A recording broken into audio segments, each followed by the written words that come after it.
नमस्कार भक्तजनों, जन मित्रों में आपका स्वागत है जो कि हमेशा आपकी सेवा के लिए। तो बच्चों, आज हम चलो देखते हैं इन्फॉर्मेशन बुलेटिन आ गया है और इसके बारे में थोड़ा सा एनालिसिस कर लेंगे। मोटा मोटी क्या रूल्स है, क्या नया अप्लाई किया गया है, इसके बारे में थोड़ा सा हम लोग वही सेम है, थोड़ा सा चीज़ें चेंज हुआ है बस।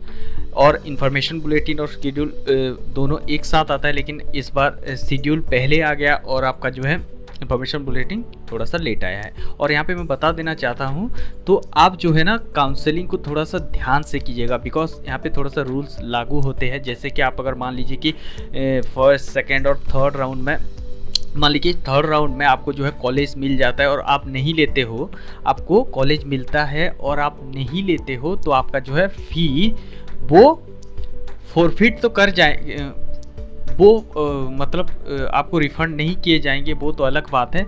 लेकिन अगर आप सेकेंड राउंड और थर्ड राउंड में जो कॉलेज अलॉटेड हुआ है उसको नहीं लेते हो, तो आप जो है स्ट्रे वैकेंसी राउंड के लिए भी जो है आप नहीं जा सकते। ठीक, ये क्लियरली मेंशन किया गया है इन्फॉर्मेशन बुलेटिन में। और इसके साथ साथ अगर आप चाहते हो कि मतलब आप सोचो कि हम लोग चालाकी से कर देंगे रजिस्ट्रेशन, अगेन फ्रेश रजिस्ट्रेशन, नहीं, वो सारा जो है डेटा स्टेट्स का, ऑल इंडिया का टोटल आपके साथ मैच किया जाएगा। आपको पिछले राउंड में जो है सीट मिला था कि नहीं उसको मैच किया जाएगा, उसके बाद जो है आपको देखा जाएगा। इसीलिए थोड़ा सा ध्यान से फिलअप करना। और डाटा जो भी दे रहे हो, जैसे कि आधार कार्ड यहाँ पे एक्सेस होता है, तो हमेशा आप जो है डाटा को सही दिया कीजिए। ठीक है, तो डिटेल हम लोग इस पर डिस्कशन करेंगे। जो रूल्स लगाया गया है इसमें, qualified and eligible candidate are required to register on MCC website. तो यहाँ पे जो कैंडिडेट एलिजिबल और क्वालिफाइड है वो कैंडिडेट यहाँ पे जो है ऑल इंडिया कोटा पे रजिस्टर कर सकते हैं। और ये किसी भी तरीके का नॉमिनेशन यहाँ पे नहीं हो रहा है। ठीक है, यहाँ पे क्लियरली मेंशन कर दिया गया है। अब अगर हम नीचे आते हैं तो सारा कुछ यहाँ पे दिया है, आप पढ़ सकते हैं, लेकिन मैं थोड़ा सा मोटा मोटी बता देता हूँ, अदरवाइज आपका टाइम ज़्यादा लॉस होगा। तो यहाँ पे देखिए, तो security deposit will be forfeited if a candidate who has been allotted a seat in the second round, subsequent round and does not join their respective institutions. यहाँ पे क्लियरली मेंशन कर दिया गया है कि आप अगर सीट मिलता है सेकेंड राउंड में और आप जो है नहीं लेते हो, तो आपका जो है फ़ी को फॉरफिट किया जाएगा, आपको पैसा लौटाया नहीं जाएगा। जो सिक्योरिटी अमाउंट होता है अप्रोक्सीमेटली 2 लाख डीम्ड यूनिवर्सिटी के लिए और 10,000 होते हैं हमारे गवर्नमेंट इंस्टीट्यूशन के लिए, तो आपका जो है फ़ी को रिफंड नहीं किया जाएगा। ठीक है, उसके बाद अगर हम नीचे चलते हैं, देखिए यहाँ पे लिख दिया है, MCC does not change, edit, modify, alternation any information। जैसे कि आपका नाम हो गया, डेट ऑफ बर्थ हो गया, कैटेगरी हो गया, कॉन्टैक्ट डिटेल, MCC कभी चेंज नहीं करता है। तो आप अपना जो है डेटा को सही हिसाब से डालिए। यहाँ पे लिखा गया है, the data enter by the candidate at the time of registration, NTA portal will be pre populated and will be use for counselling purposes. जो डाटा आप यहाँ पे देंगे उसी डाटा को लेकर आपका जो है काउंसलिंग प्रोसेस आगे चलने वाला है। तो हमेशा डाटा जो है सही दिया कीजिए। इसके बाद candidate must note that as per NTA documents and following eligibility condition must be met. आपको ये सारे कंडीशन मेट करना होगा, मतलब आपका होनी चाहिए फिजिक्स, केमिस्ट्री, बायोलॉजी और इंग्लिश में आपका जो 50% मार्क्स होनी चाहिए। इसके साथ साथ आप जो है OBC कैंडिडेट कैटेगरी से और SC/ST कैटेगरी से बिलोंग करते हो 40% मार्क्स होनी चाहिए। यहाँ पे आप देख रहे होंगे, ये मैंने पहले भी बताया हुआ है, लेकिन ये मोटा मोटी आपको जो है बता देता हूँ। यहाँ पे देखिए, no communication will be directly send to the candidate, they are advise to be touch with the website और regular basis for any updates. आप किसी भी तरीके का अपडेट्स आएगा वो MCC साइट विजिट कर सकते हैं। अदरवाइज किसी भी तरीके का अपडेट आता है तो हमारे चैनल पे हम लोग देते हैं, तो चैनल को सब्सक्राइब ज़रूर कर सकते हैं और बेल आइकन को दबा लेना, ताकि नया अपडेट जैसे या हम लोग आपको बताते जाएंगे, हम लोग आपको बता देंगे। इसके बाद अगर हम बात करें, यहाँ पे देखिए, candidate are advise to use the mobile and email ID used them during registration on NTA website for MCC counselling registration process since OTP will be only be send to those mobile number and email IDs। तो आप जो है जो mobile number और email ID NTA के site पे दिए रहेंगे MCC काउंसलिंग के टाइम, तो वही रजिस्ट्रेशन प्रोसेस में आपका जो है OTP वगैरह उसी मोबाइल नंबर पे, उसी ईमेल आईडीज़ पे आने वाले हैं। तो हमेशा जो है वैलिड मोबाइल नंबर और वैलिड ईमेल आईडी यूज़ कीजिए। उसके बाद अगर हम चलते हैं यहाँ पे एब्रीवेशन दिया गया है कि मतलब कौन सा क्या है, जैसे AIQ all India quota, Aligarh Muslim university, AMU BHU बना, आप यहाँ पे देख सकते हैं। इसके बाद अगर हम चलते हैं, यहाँ पे इन लोगों ने फ्लो चार्ट भी दे दिया है। तो यहाँ पे देखिए ऑनलाइन मेडिकल काउंसलिंग आपको इसी साइट पे करना है। www मैंने बताया हुआ है, लेकिन मोटा मोटी मैं आपको और एक बार बता देता हूँ कि देखिए आप इसी साइट पे mcc.nic.in पे करना है। इसके बाद registration, payment of fees, submission of choices, view modified lock choices, processing of result, सारा कुछ इसी साइट पे होने वाला है। नेक्स्ट और एक चीज़ बता दूं कि आप 14 से शुरू, आज से शुरू होकर मतलब रजिस्ट्रेशन प्रोसेस 20 तक कर सकते हैं, जो आपका पूरा का पूरा 16 से लेकर 20 तक आप चॉइस लॉकिंग फिलिंग कर सकते हैं। और चॉइस लॉकिंग की बात अगर हम करें 20 शाम को अगर आप करते हैं तो बहुत अच्छी बात है, अदरवाइज आप जो ऑटो लॉक हो जाता है 12 बजे के बाद। तो ये चीज़ों को आप इतना टेंशन भी नहीं लेना है लॉकिंग के बारे में, आप फील कर दे, छोड़ दीजिए। आप एक बार लॉक करते हैं तो बहुत अच्छी बात है, अदरवाइज आपका जो है जितना भी सारा सीट है, जितना भी सारा कॉलेजेस आप फील किए होंगे वो ऑटोमेटिकली लॉक हो जाएगा। और एक बात है कि जो चीज़ आप लॉक कर रहे हैं उसके बाद आप जो है चीज़ों को चेंजेस नहीं कर सकते। तो हमेशा जो है प्रेफरेंस फील करते टाइम ध्यान देके प्रेफरेंस फीलिंग कीजिए और उसके बाद आपको जो है लॉकिंग करना है, ठीक है। अगर आपका कुछ चेंजेस है तो लॉक ना कीजिए, आराम से उसको एनालिसिस कीजिए और उसके बाद जो है चॉइस फिलिंग करके आपको जो है लॉक करना है, ठीक है। अभी फर्स्ट राउंड सीट अगर अलॉटेड होता है तो यहाँ पे क्या प्रोसेस रहेगा, देखिए उसी इंस्टीट्यूशन में जाके आपको फॉर्मेलिटीज़ पूरे करने हैं। अदरवाइज आप अगर अपग्रेडेशन के लिए जाते हो तो नेक्स्ट कॉलेज के लिए आप जो है अपग्रेडेशन कर सकते हैं, ठीक है। अगर आपको नहीं मिलता है राउंड 1 में तो आप जो है राउंड 2 में ऑटोमेटिकली चले जाएंगे। और जो कैंडिडेट आप नहीं किए हैं रजिस्ट्रेशन, वो फ्रेश रजिस्ट्रेशन चॉइस फिलिंग कर सकते हैं। और एक बार राउंड 2 में आपको अगेन चॉइस फिलिंग करना पड़ेगा, ठीक। अब चलते हैं, मान लीजिए कि आपको सेकंड राउंड सीट अलॉटेड हो जाता है और आपको जो है जो सीट आप अपग्रेड किए थे वो मिल जाता है। राउंड 1 में जो चीज़ अपग्रेड किए थे वो मिल जाता है। तो if upgraded then candidate must relieve from round 1 college and join round 2 allotted college. तो आपको क्या करना पड़ेगा, राउंड 1 से अपना डॉक्यूमेंट, अपना पैसा लेके राउंड 2 कॉलेजेस, अलॉटेड कॉलेज को ज्वाइन करना पड़ेगा। और आप ये नहीं कर सकती, मतलब राउंड 2 अगर आपको लगता है कि नहीं मैं राउंड 2 में नहीं जाना चाहता, मैं जो कॉलेज पहले से था मैं उसी में पढ़ना चाहता हूँ, तो आप नहीं कर सकते ये चीज़। आपको मैंडेटरीली उसी राउंड 2 अलॉटेड कॉलेज में जाना पड़ेगा। उसके बाद अगर आप राउंड 2 कॉलेज में नहीं ज्वाइन करते हैं तो आपका जो सिक्योरिटी अमाउंट डिपॉजिट हुआ है वो आपको रिफंड नहीं किया जाएगा। इसके साथ साथ और एक चीज़ देखिए कि अगर आप कॉलेज में रिपोर्टेड होते हैं और आप फॉर्मेलिटीज़ पूरे करने हैं और आप जो है राउंड 3 के लिए जा सकते हैं, ठीक है। इसके बाद अगर आपको नहीं मिलता है राउंड 2 में तो ऑटोमेटिकली उसके बाद देखिए राउंड 3 का प्रोसेस क्या होगा। अगर राउंड 2 कैंडिडेट, अगर जिसको राउंड 1 राउंड 2 में नहीं मिला वो राउंड 3 के लिए ऑटोमेटिक चला जाएगा, लेकिन आपको चॉइस फिलिंग करना पड़ेगा, ठीक है। और अगर आप राउंड 1 राउंड 2 में नहीं किए हो तो आपको जो है फ्रेश रजिस्ट्रेशन करना पड़ेगा, ठीक है। अब चलते हैं, राउंड 3 सीट अलॉटेड अगर होता है और आप ज्वाइन नहीं करते हो, आपका जो है पैसा लौटाया नहीं जाएगा, ठीक है। अगर आपको कॉलेज रिपोर्टेड होता है तो आप जो है राउंड 2 कॉलेज से अपना जो है डॉक्यूमेंट लेके पैसे लेके आप राउंड 3 को ज्वाइन कर सकते हैं, ठीक है। और आप अगर राउंड 3 में किसी भी कॉलेज मिल जाता है तो यहाँ पे क्लियरली मेंशन कर दिया गया है, तो once joined candidate can not upgrade and resign. आप राउंड 3 से अगेन अपग्रेड नहीं कर सकते और रिजाइन भी नहीं दे सकते, ठीक है। इतना बात समझ में आ गया।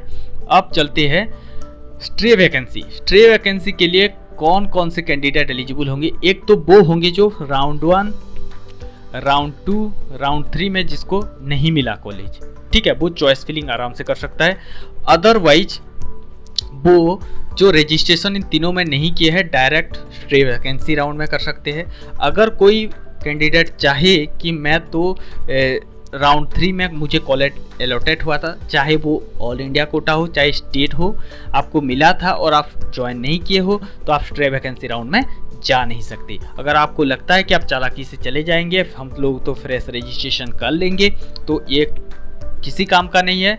आपका जो है पूरे का पूरा डाटा मैच किया जाएगा और अगर आपको देखा जाता है कि आप जो है आपको कॉलेज अलॉटेड हुआ था तो आपको निकाल दिया जाएगा, ठीक है। उसके बाद अगर सीट अलॉटेड होता है तो आप ऑलरेडी ज्वाइन कर सकते हैं, आप रिज़ाइन नहीं दे सकते। अगर आप इंस्टीट्यूट मिलता है और ज्वाइन नहीं करते तो ये नया रूल किया गया है जिसमें आपको 1 साल का नीट एग्ज़ाम देने नहीं दिया जाएगा। तो ये था पूरी की पूरी बात, ठीक है। तो ये था पूरी की पूरी काउंसलिंग प्रोसेस। अब चलते हैं, इंट्रोडक्शन यहाँ पे दिया गया है सारा कुछ डिटेल बारे में। उसके बाद रूल ऑफ एमसीसी आप मैंने बता दिया है कौन कौन से कॉलेज यहाँ पे जो है एमसीसी सीट फिलअप करता है ऑल इंडिया कोटा के बेसिस पे। यहाँ पे जिप पर देखे होंगे 15% आपका जो है सारा कुछ देख सकते हैं, एफएमसी और सेंट्रल यूनिवर्सिटीज़। उसके बाद देखिए 15% ऑल इंडिया कोटा की अगर हम बात करें तो यहाँ पे इतने सारे जो है आपके कॉलेजेस आ जाएंगे जिसमें आपके all India Kota MBBS BDS seats states के होंगे। 100% बीएचयू के मैंने ये बताया हुआ है, अब बताना नहीं पड़ेगा। और रिजर्वेशन भी आप देख सकते हैं। और मैं एक चीज़ बता दूं कि जो स्टेट ओडिशा की मैं बात कर रहा था तो यहाँ पे देखिए एससी कैंडिडेट की ज़्यादा है और अगर हम बात करें उड़ीसा में तो 12% जो रिजर्वेशन है ओनली एसटी कैंडिडेट के लिए है और यहाँ पे 7%, मतलब थोड़ा सा उल्टा है। अब यहाँ पे देख सकते हैं ओबीसी कैंडिडेट ईडब्ल्यूएस के लिए, पीडब्ल्यूडी के लिए। इसके बाद यहाँ पे एलिजिबिलिटी क्राइटेरिया क्या है, देखिए कैंडिडेट नीट क्वालिफाई होनी चाहिए, ठीक है। आपका जो 40th परसेंटाइल 50% जितने भी है आपकी कैटेगरी के हिसाब से आपका क्वालिफाइड होनी चाहिए। इसके बाद डोमिसाइल फ्री, मतलब जितने भी सारे ये काउंसलिंग होता है एमसीसी का वो किसी भी स्टेट के बच्चे पार्टिसिपेट कर सकते हैं, ये ओपन होता है। कॉन्वर्जन ये होता है कि मान लीजिए कि आप थर्ड राउंड में जितने सारे बच जाते हैं सीट और स्ट्रे वैकेंसी राउंड जो होता है इसमें आपके सीट वैकेंट जो रहते हैं वो कैटेगरी कैसे कन्वर्ट होता है। जैसे कि मान लीजिए एसटी पीडब्ल्यूडी है तो पूरे के पूरे आपका जो है एसटी कैटेगरी माना जाएगा, एससी पीडब्ल्यूडी को भी एससी कैटेगरी माना जाएगा और रिजर्व पीडब्ल्यूडी को और रिजर्व माना जाएगा, ओबीसी पीडब्ल्यूडी को ओबीसी माना जाएगा। और आपके यहाँ पे देख सकते हैं एससी नॉर्मल को और रिजर्व कैटेगरी में दिया जाएगा, ईडब्ल्यूएस को और रिजर्व कैटेगरी में दिया जाएगा, एनआरआई को और रिजर्व कैटेगरी। तो ये जो है कन्वर्जन एल्गोरिदम लगाया जाता है स्टे वैकेंसी राउंड में। इसके बाद अगर हम बात करें 100% पूरे यूनिवर्सिटी के जो है काउंसलिंग होता है, राउंड 1, राउंड 2, राउंड 3, राउंड 4 सारा कुछ करा जाता है एमसीसी। इसके बाद अगर हम बात करें लीजिए यहाँ पे भी एनआरआई कन्वर्जन और रिजर्व कैटेगरी में चला जाएगा। उसके बाद अगर हम बात करें एम्स, जितने भी सारे एम्स है सारा काउंसलिंग यहाँ पे करवाया जाता है आपका एमसीसी। यहाँ पे कन्वर्जन एल्गोरिथम अगर हम देखें तो एसटी पीडब्ल्यू एसटी नॉर्मली आप देख सकते हैं, एससी पीडब्ल्यू को एससी को चला जाएगा, ठीक है। तो कन्वर्जन का मतलब होता है जो राउंड थर्ड की बात आता है जितने भी सारे सीट बच जाते हैं तो वहाँ पे जितने भी सारे एसटी पीडब्ल्यूडी कैंडिडेट होंगे उसको एसटी ही माना जाएगा, ठीक है। उसके बाद ईएसआईसी जिसके पास ईएसआईसी सर्टिफिकेट बन गया है वो जो है इस में पार्टिसिपेट कर सकते हैं। इसके बाद अगर हम बात करें सेंट्रल यूनिवर्सिटीज़ की तो यहाँ पे आपका Delhi university, faculty of dentistry, Jamia Millia Islamia Delhi. इसके बाद बीएमएमसी पूरे के पूरे आप 15% देख सकते हैं यहाँ पे सीट फिल किए जाएंगे अपने एमसीसी के तरफ से। इसके बाद अगर हम बात करें कन्वर्जन एल्गोरिथम के आप यहाँ देख सकते हैं और जब पीडब्ल्यूडी सब कैटेगरी आपके नॉर्मल चला जाएगा और एसटी एससी पे और आप एससी का और रिजर्व, ठीक है।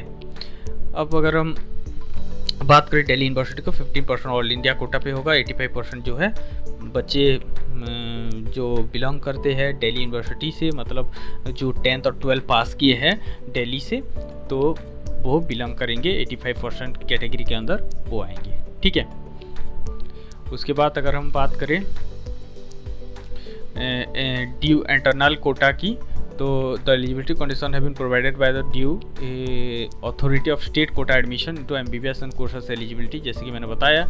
और इंटरनल कोटा अगर आपके पास है, मतलब आप 10th 12th किए हैं तो आप स्टेट काउंसलिंग में जा सकते हैं। इसके बाद आपका जो है faculty of dentistry Jamia Millia Islamia university जो दिल्ली के है, वो यहाँ पे आपका सीट मैट्रिक्स भी दिया गया है। General category PWD Muslim women, उसके बाद Muslim OBC ST internal, total seats 50। ठीक है। Central institute under IP university, Indraprastha university जो बीएमएमसी और अपने जो है जितने सारे अटल बिहारी वाजपेयी मेडिकल कॉलेज, पूरे के पूरे काउंसलिंग एमसीसी के तरफ से किया जाएगा। उसके बाद अगर अलीगढ़ मुस्लिम यूनिवर्सिटी की बात करें तो यहाँ पे पूरे के पूरे ओपन सीट्स और इंटरनल सीट्स दोनों के लिए जाएंगे आपके अलीगढ़ मुस्लिम यूनिवर्सिटी में। बीएचयू में भी 100% आपका जो डोमिसाइल फ्री का मतलब है आप किसी भी स्टेट से जाके पार्टिसिपेट कर सकते हैं। ठीक है। इसके बाद अगर हम बात करें एफएमसी की तो यहाँ पे नॉर्मली यहाँ पे सारा से फिलअप की जाएंगे एमसीसी के तरफ से। जीपमर के ऑल इंडिया ओपन सीट्स और स्टेट कोटा। इसके बाद इंद्रप्रस्थ यूनिवर्सिटी का मैंने बताया। उसके बाद बीएससी नर्सिंग, जितने भी सारे आप एमसीसी की तरफ से यहाँ पे फिलअप किए जाएंगे। उसके बाद रजिस्ट्रेशन और काउंसलिंग प्रोसेस यहाँ पे देखिए, कैंडिडेट और इन्फॉर्म आपको ईमेल और मोबाइल पे जो है डिटेल इन्फॉर्मेशन शेयर किया जाएगा। उसके बाद all information communication will be send by MCC through email on the register. जो जिस ईमेल पे आप रजिस्टर किए रहेंगे उस पर सारा कुछ इन्फॉर्मेशन शेयर किया जाएगा। ठीक है। उसके बाद qualified and eligible candidate required to register on the MCC website. मैं इसके बाद बताऊंगा नेक्स्ट वीडियो में कैसे रजिस्टर करना है। ठीक है। और क्या जो है उसका प्रोसेस है। उसके बाद अगर हम बात करें राउंड 1 की तो main counselling registration which will include payment non refundable registration fee and refundable security deposit, जो कि आपको रिफंड किया जाएगा अगर आपका काउंसलिंग नहीं होता है तो आप किसी भी कॉलेज में सिलेक्टेड नहीं होते तो आपका सिक्योरिटी अमाउंट रिफंड किया जाता है। तो हमेशा जो है कोशिश कीजिए, मैंने पिछले वीडियो में भी बताया था कि आपके रिलेटिव्स, आपके खुद के अकाउंट, आपके घर के किसी रिलेटिव्स के अकाउंट की यूज़ कीजिए ताकि वो जो है पैसा रिफंड आप ही के पास आ सके। ऐसे किसी जाके साइबर कैफ़े में ना कीजिए, अदरवाइज आपको पैसा रिफंड नहीं मिलेगा। इसके बाद हम बात करें choice locking during choice filling locking window to be done as per the schedule के हिसाब से होगा 16 से लेकर 20 तक। Process of seat allotment round 1 publication of MCC website में वो दिया जाएगा।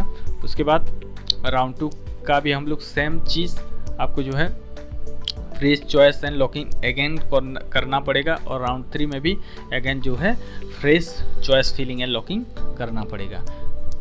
तो आपको एक चीज़ मैं बता देता हूँ कि मान लीजिए आप किसी भी कॉलेज फिलअप ना कीजिए, ऐसे कॉलेज को फिलअप कीजिए। अगर आप फ्री वैकेंसी में जाना चाहते हैं तो मान लीजिए कि बड़े बड़े कॉलेज दे दिए जैसे कि एम्स हो गए, तो इस कॉलेज देने से आपको क्या होगा, अगर आपको नहीं मिलता है तो ऐसे कॉलेज कुछ मिल गया जो आप जो है वहाँ पे एडमिशन कर सकते हैं। अदरवाइज आप अगर कॉलेज मिलता है और आप एडमिशन नहीं करते हैं तो आपको जो है डिबार किया जाएगा। इसके लिए थोड़ा सा सोच समझ के एनालिसिस करके काउंसलिंग जो है आपको चॉइस फिलिंग करना है।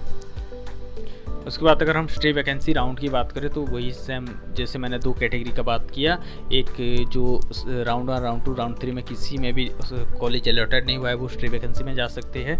ठीक है। और अगर हम बात करें लोगों की, उन बच्चों की जो किसी भी कॉलेज में सिलेक्टेड हुए थे और वो नहीं जा सकते हैं, फ्रेश रजिस्ट्रेशन किसी में भी नहीं किए हैं राउंड 1 राउंड 2 राउंड 3 में, तो आप जो है fresh registration final stay vacancy round में कर सकते हैं। तो ये था पूरी की पूरी आपका जो है प्रोसेस। और यहाँ पे मैं एक चीज़ बता देना चाहता हूँ, अगर आप स्टे वैकेंसी राउंड में सीट मिल जाता है, उस सीट को आप नहीं लेते हो तो आपको जो है 1 साल के लिए नीट एग्ज़ाम से डिबार किया जाएगा। ठीक है। इस चीज़ को हमेशा ध्यान रखना। तो हमेशा अगर आप स्टे वैकेंसी में जा रहे हैं तो आप जो है तैयार रहिए कि आप जो है सीट लेना पड़ेगा आपको। अब चलते हैं हम लोग कुछ क्वेश्चन की तरफ जिसमें हम लोग देखेंगे how to use registration and choice filling form on website. आपको करना पड़ेगा, लॉगिन करना पड़ेगा। मैं बताऊंगा नेक्स्ट वीडियो में कैसे करना है। Do I require any document to get register online. कैसे नहीं है, कुछ डॉक्यूमेंट की आपको जो है नॉर्मली इन्फॉर्मेशन लगेगा। ठीक है। इसके बाद इम्पोर्टेंट आपका जो है ईमेल आईडी और आपका जो है पासवर्ड और आपका मोबाइल नंबर, तीनों को एक साथ आपको हमेशा केयरफुल होके रखना है ताकि जो है जितने भी सारे इन्फॉर्मेशन आपके उसी में ही आने वाले हैं। इसके बाद what information do I require for online registration, इसको मैं बताऊंगा नेक्स्ट वीडियो में, ठीक है। How and when I had to make payment, सारा कुछ करने के बाद, फ्रेश रजिस्ट्रेशन करने के बाद पेमेंट पेज अपीयर ऑटोमेटिकली आ जाएगा, आपको पेमेंट करना है। उसके बाद देखिए, is there any restriction for filling of number of choices in institution colleges in choice filling form, यहाँ पे कोई इशू नहीं है, आप किसी में भी ज़्यादातर फिलिंग कर सकते हैं, जितना भी चाहे आप कर सकते हैं, जितना आपको दिया रहेगा वहाँ पे आप कर सकते हैं। ये क्वेश्चन का आंसर मैं प्रीवियस वीडियो में, बहुत सारे वीडियो में दे चुका हूँ, आपको कितना जो है तक कॉलेज मिल सकता है, ठीक है। हम लोग बहुत सारे वीडियो में डिस्कस भी किए हैं इसके बारे में। यहाँ पे इम्पोर्टेंट दिया गया है, वंस अगर आप चॉइस लॉक कर देते हैं, उसको चेंज नहीं कर पाएंगे, तो हमेशा जो है आप चीज़ों को एनालिसिस कीजिए और उसके बाद जो है लॉक कीजिए, ठीक है। और अगर कोई बोल रहा है कि राउंड 1 में जो कॉलेज मिला है आपको लेना मैंडेटरी है, नहीं है मैंडेटरी, आप जो है फ्री एग्जिट ले सकते हैं, ठीक है। आप जो डाटा दे रहे हो वेबसाइट में और जो मोबाइल नंबर आपके पास है, पासवर्ड जो दे रहे हो, उसको थोड़ा सा सेफ रखिए, अदरवाइज क्योंकि वो सारी चीज़ें आपको जो है eight the time of choice locking feeling लगने वाला है। तो अगर आपका पासवर्ड और आपका मोबाइल नंबर OTP वगैरह कोई मिल जाता है किसी को, तो आपको जो है वो रोक सकता है आपको जो है चॉइस फिलिंग करने के लिए। आपको इसके लिए हमेशा तैयार रहना है और अपने पास एक प्रिंट आउट लेके रखना है, और इस सारी चीज़ों का आपको पासवर्ड OTP वगैरह शेयर नहीं करना है। और अगर हम बात करें how and when I had to make the payment, तो आपकी रजिस्ट्रेशन के बाद ऑलरेडी जो है ऑटोमेटिकली पेमेंट पेज आ जाएगा, आप वहां से net banking, credit card, debit card से पेमेंट कर सकते हैं। उसके बाद is there any restrictions for filling of number of choices of institutions each choice filling form, तो आपको जो है कोई रेस्ट्रिक्शंस नहीं है, आप जितना भी चाहे आप भर सकते हैं चॉइस, आप जितना भी चाहे, मतलब central university, AIQ, deemed, BSc nursing, AIIMS, JIPMER, EMU, BHU, सारा जो है चॉइस फिलिंग में आप दे सकते हैं। उसके बाद can I have some idea about seat, वो तो मैं पिछली बार बता चुका हूँ। उसके साथ साथ आप जो है प्रीवियस ईयर के कट ऑफ के बेसिस पे नॉर्मली कैलकुलेट कर सकते हैं कि आपका जो है कितना रैंक होने से आपको जो कॉलेज मिल जाएंगे। इसके बाद it is necessary to fill up the choices and lock the choices to get seat allotted, or I will be allotted seat automatically. Is it necessary to fill up the choices and lock the choices to get seat allotted, or I will be allotted seat automatically from leftover seats? तो क्या आपको जो है choice locking करना ज़रूरी है? तो आप चाहे तो कर सकते हैं, अदरवाइज यहाँ पे लिखा गया है it will be automatically locked as per schedule के हिसाब से वो लॉक हो जाएंगी, ठीक है।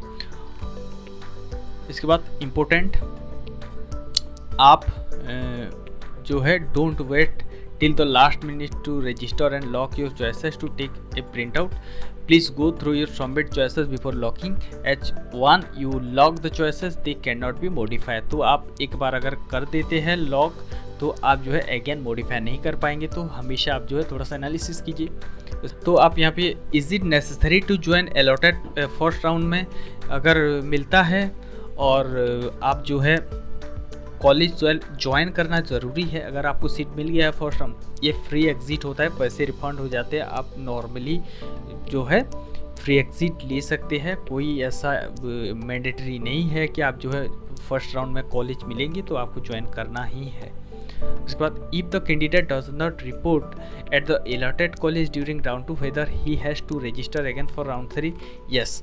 अगर आपको जो है राउंड 2 में कॉलेज अलॉटेड हुए हैं और आप जो है एडमिशन नहीं किए हैं, तो आपको जो है आपका पैसा रिफंड नहीं होता है, तो हमेशा आपको जो है अगेन फ्रेश पेमेंट के लिए जाना पड़ेगा, राउंड 3 में फ्रेश रजिस्ट्रेशन करना पड़ेगा। Who are eligible for second round of allotment, देखिए पहले तो जो जिनको फर्स्ट राउंड में नहीं मिला है वो कैंडिडेट है। उसके बाद रजिस्टर कैंडिडेट जो फर्स्ट राउंड में allotted seat got cancelled during some document verification or allotment of seat in the next round which change category subject to availability of seat, जो मतलब नेक्स्ट राउंड के लिए changes किए थे उनको मिलेगा। उसके बाद candidate who have reported eight the allotted institute during first round of allotment and submitted willingness, जो कि विलिंगनेस फॉर्म होता है अपग्रेडेशन के लिए, उनको मिलेगा। उसके बाद candidate who have been allotted a seat but not join, जो सीट मिला था वो ज्वाइन नहीं किया, उनको मिलेगा। The candidate who have resign in online mode during the time frame from the allotted seat for the first round at college, और जो कि रिज़ाइन दे दिए है ऑनलाइन मोड से फर्स्ट राउंड के लिए, उनको भी मिल सकता है। ठीक है, इतने सारे क्राइटेरिया है। उसके बाद who are eligible for second round of allotment, कौन नहीं है? Candidate who has not eligible due to having inadequate document as for eligibility, who have not registered in round 1 और राउंड 2। राउंड 1 और राउंड 2 में जो रजिस्टर नहीं किया basically, वो उन लोगों को नहीं मिलेंगे। ठीक है। Can a candidate participate in second round without submitting A fresh choices?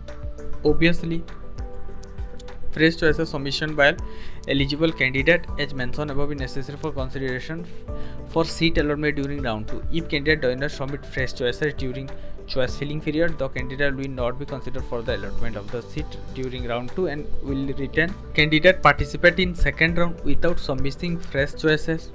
ऐसा नहीं हो सकता, आपको चॉइस फिल करना पड़ेगा सेकंड राउंड के लिए। After I join second round of counselling of इन सारे कॉलेजेस में, can I leave resign? Once you join second round seat you are allow willingness to upgrade round 2। If however decide to join and then resign you shall forfeit your security deposit, आपको जो है पैसे वो नहीं देंगे security amount. ठीक है। Who are eligible for third round of allotment? Fresh look register candidate who did not get any seat in round 1 round 2 में जिसको नहीं मिला है वो है। Register candidate who have secure seat whose round of allotted seat got cancel during document verification, जिसका cancel हुआ है, कैटेगरी चेंज हुआ है। ठीक है। For allotment with changed category subject to availability of seat in respective category, candidate who have reported at allotted institute during second round of allotment and submit willingness, जो मतलब upgradation किया है उनको मिलेगा। candidate who have been allotted seat round 2 but did not join and resign exited after forfeiture of it, उनको मिलेगा। ये सारे हैं राउंड 2। कौन एलिजिबल नहीं है? राउंड 1 राउंड 2 राउंड 3 में जो रजिस्टर नहीं किया है वो एलिजिबल नहीं है, और जो मतलब एलिजिबिलिटी क्राइटेरिया को मीट नहीं करते। अब अगर आप पासवर्ड भूल गए तो उसको रिट्राइव कर सकते हो, जैसे कि हमारे नॉर्मल सिक्योरिटी क्वेश्चंस रहते हैं, उसको आराम से दीजिए और अपने डाटा दीजिए और रिकवर कर सकते हैं। ठीक है। तो हमेशा फॉर्म फिलअप रजिस्ट्रेशन के टाइम आप जो सिक्योरिटी क्वेश्चन दे रहे हैं उसको थोड़ा सा ध्यान से दीजिएगा, ताकि आप जो है याद रह सके और आप उसको कभी भी अगर आप पासवर्ड भूल जाते हैं तो उसको रिकवर कर लेंगे। अब चलते हैं नेक्स्ट क्वेश्चन की तरफ। If a candidate faces difficulty in login, what may be the problem? Please read user manual for the candidate following the instructions about use of browser, use of same spelling, same format, सारा चीज़ें IP address का mistakes हो सकता है, और in such cases try to log in from the other computer interrupted internet connection हो सकता है। बहुत सारी तरीके का प्रॉब्लम है। आप ब्राउज़र को हिस्ट्री डिलीट मार दीजिए, नया लॉग इन कीजिए, रिस्टार्ट कर लीजिए, कुछ भी करिए, आपका हो जाएगा। ठीक है। अगर लॉग इन करने में जो प्रॉब्लम होता है, कभी कभी सर्वर एरर भी रहते हैं, तो इस चीज़ को थोड़ा सा ध्यान देना। अब I have difficulty in creating password, what may be the problem? Creation of password should be as per the password policy. Password policy के हिसाब से होता है, जिसमें मैं आपको बताया हूँ बहुत सारी एप्लीकेशन फॉर्म में कि आपको जो है पासवर्ड जनरेट करना है, लेटर कैरेक्टर नंबर देना है, स्पेशल कैरेक्टर देना है, लेटर देना है, नंबर देना, अपर केस लोअर केस दोनों यूज़ करना है, कैप्स लॉक। ठीक है। तो ये सारी चीज़ों को आप जो है ध्यान देके पासवर्ड क्रिएट कीजिएगा। उसके बाद when I try to log in for choice filling submission it say wrong roll number password, what may be the problem? अगर आप चॉइस फिलिंग करने के लिए लॉगिन करते हैं तो आपका जो रॉन्ग पासवर्ड बता रहा है, this can happen if the roll number type it incorrect हो सकता है। ठीक है। पासवर्ड में भी केस सेंसिटिव हो सकता है। अगर आप कीबोर्ड पे कर रहे हैं या मोबाइल पे कर रहे हैं तो आप जो है कैप्स लॉक को ऑन कर दिए होंगे, कई बार ऐसा होता है, गलती हो जाता है, तो इसको थोड़ा सा ध्यान देकर आप जो है पासवर्ड एंटर कीजिएगा, उसको रिट्राइट कर लेंगे। उसके बाद can I modify my choices during the period of exercising of choice and locking during first round and freeze choice submission for locking for second round of subsequent round. तो सही बात है, आप कर सकते हैं, यू कैन मॉडिफाई कर सकते हैं, ऐड डिलीट कर सकते हैं। उसके बाद how can I get print out of my choices with system has locked. अगर सिस्टम लॉक हो गया तो कैसे करेंगे? As per the schedule after locking of choices by the system you will be able to take a print out of your submitted choices during the first second third round of the seat allotment and submission. You will also be able to see your locked choices and able to take a print out of same allotment medical college dental college at the time of admission or request। तो आपका अगर choice lock हो जाता है तो आप print out लेने के लिए वहाँ पे ऑप्शन होगा, आप वहाँ से ले सकते हैं। If I opted to participate in second round of counselling whether my allotted seat will be cancelled. In case you are allotted any seat in the second round, you will retain earlier allotted seat in round 1. Similarly, in case you are not allotted any seat in the third round, you will retain earlier allotted seat in round 2. However, on upgradation of seat in second round or third round, the earlier allotted seat in first round or second round respectively will automatically be cancelled and allotted to the another candidate. You will be also have no claim over the earlier seat. Therefore, you are advised to fill only higher choices, any other choices which you prefer over the earlier allotted seats for subsequent round of counseling. तो एक चीज़ देखिए, अगर यहाँ पे question है कि अगर आप सेकेंड थर्ड राउंड में जो पार्टिसिपेट करने वाले हैं, अगर प्रीवियस सीट जो आपको अलॉटेड किया गया है वो क्या कैंसिल हो जाएगा? डेफिनेटली कैंसिल हो जाएगा और आप उसको क्लेम भी नहीं कर सकते, बिकॉज आप अपग्रेड करवाना चाहते हैं नेक्स्ट राउंड के लिए, अगेन अपग्रेड करवाना चाहते हैं राउंड 3 के लिए, तो आपका जो है प्रीवियस वाला राउंड सीट आप अलग बच्चे को दिया जाएगा, आप उसको क्लेम नहीं कर सकते। तो हमेशा जो है अच्छा प्रेफरेंस भरिए, ताकि वो जो है अगर आपको लगता है कि वो अच्छा प्रेफरेंस का कॉलेज मिल सकता है तो आप जो है आराम से वहाँ से ले सकते हैं, ठीक है। उसके बाद if I upgraded seat during subsequent round can I join that college directly? No, you will have to get online generated relieving letter from the earlier institute college before you join the next college. Without such relieving letter, candidate will not be permitted to join upgraded seat. अगर आप किसी भी round में upgrade करते हैं तो without relieving letter आप जो है उसी अपग्रेडेड कॉलेज में आप एडमिशन नहीं ले सकते। प्रीवियस कॉलेज से आपको जो है रिलीव लेटर लाना पड़ेगा, आपके डॉक्यूमेंट सब उसमें लगेंगे, तो आपको जो है ये ऑटोमेटिकली होता है वहाँ पे, तो आप जो है वहाँ से ले सकते हैं और जो है दूसरे कॉलेज ज्वाइन कर सकते हैं। इसके बाद number 25, in case I get an upgraded seat but in same college because of change of category, do I have to take admission on the allotted seat again? हाँ, लेना पड़ेगा। Yes, you have to get relieving letter generated online for the earlier seat and then get the admission letter again generated online for upgraded category seat from the concerned institution, otherwise your seat will be cancelled and allotted to the another candidate। तो आपको same college में हो या किसी अलग college में हो, आपको जो है रिलीव लेटर जनरेट करके अगेन एडमिशन करवाना पड़ेगा।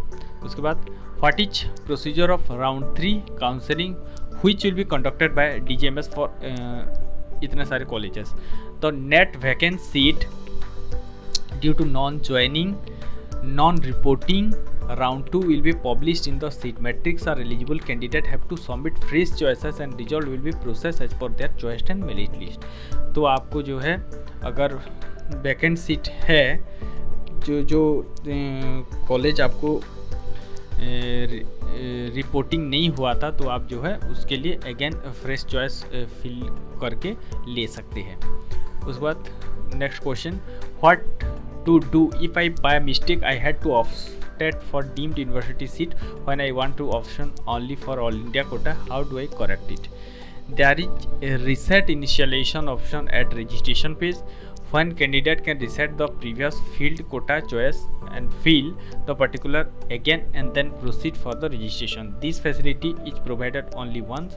However, candidate has to make new registration with full payment of fee after using reset option. ठीक है, तो अगर आपको मान लीजिए कि आप डीम्ड यूनिवर्सिटी बाय नॉर्मली गलती से कर दिया है, तो आप ये जो है अगेन रिसेट करके ले सकते हैं। ठीक है, और ये आपको एक ही बार ही अलाउ किया जाएगा। Whether upgradation is allow for second round of counselling, सारे कॉलेजेस के लिए यस अपग्रेडेशन अलाउ किया जाएगा। सेकेंड राउंड से थर्ड राउंड के लिए आप जा सकते हैं। कौन से कैंडिडेट जो है हिस्ट्री वैकेंसी राउंड के लिए एलिजिबल नहीं है, तो पहला कैंडिडेट आएंगे जो हिस्ट्री वैकेंसी राउंड के लिए या किसी भी राउंड में रजिस्टर नहीं किए हैं। ठीक है, हिस्ट्री वैकेंसी राउंड में अलाउ नहीं किया जाएगा। इसके बाद जो अपना सीट ज्वाइन कर लिए है और सीट होल्ड किए हैं उसको नहीं दिया जाएगा। उसके बाद कैंडिडेट जो कि राउंड 3 में सीट अलॉटेड हुआ था और वो जो है रिपोर्टेड नहीं किए हैं, तो उन लोगों को हिस्ट्री वैकेंसी राउंड में अलाउ नहीं किया जाएगा। बाकी जो जितने सारे कैंडिडेट हैं उन सबको अलाउ किया जाएगा। ठीक है, how much time will I be given to join the allotted college, कितना टाइम आपको जो लगेगा। Candidate allotted will be required to join allotted college और coach within the stipulated time which is mentioned in the counseling schedule. However, candidate are advised to join early as possible as मतलब 4-5 दिन का दिया जाता है, 2-3 दिन का दिया जाता है, तो आपको जो है अर्लियर जाके आपको जो एडमिशन करना है। Under no circumstances the date of joining can be extended by the MCC, कभी भी एमसीसी उस डेट जो आपको दिया जाएगा उसको एक्सटेंड नहीं करेगा।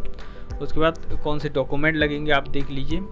अगर आप अलॉटेड लेटर लगेगा एनसीसी की तरफ से, उसके बाद आपका जो है एडमिट कार्ड एनटी की तरफ से, रैंक लेटर लगेगा, डेट ऑफ बर्थ सर्टिफिकेट, मैं ये प्रीवियस वीडियो में बताया भी हूँ, 10 सर्टिफिकेट लगेगा, मार्कशीट लगेंगे +2 के, उसके बाद पासपोर्ट साइज फ़ोटो लगेंगे। अगर आप एनआरआई कैंडिडेट है तो सारे डॉक्यूमेंट्स लगेंगे। उसके बाद अगर आप SC/ST से बिलोंग करते हैं तो उसका सर्टिफिकेट लगेगा, फिजिकली चैलेंज, OBC जो है वो सारी चीज़ें ओरिजिनल डॉक्यूमेंट के साथ साथ। Candidate without original certificate document shall not be allowed to take admission the allotted college, आपको सारा ओरिजिनल लेके जाना पड़ेगा। उसके बाद in case I have birth certificate, caste certificate, other certificate in regional language will it be acceptable at the time of reporting.